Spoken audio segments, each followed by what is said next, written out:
Today we're going to fit the handle and control handle on a Stihl FS410C Brushcutter.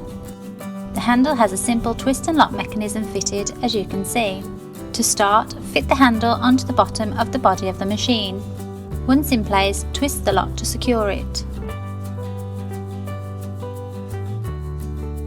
When it's tight, push the lock down to keep it in place. You can also change the positioning of the handle for different jobs. To fit the control handle, first remove the screw from the base. The screw will have to feed through the handle as well as the metal bar. Force the handle down the pole until the two holes are in line. Once in line, push in the screw and secure it by screwing it in.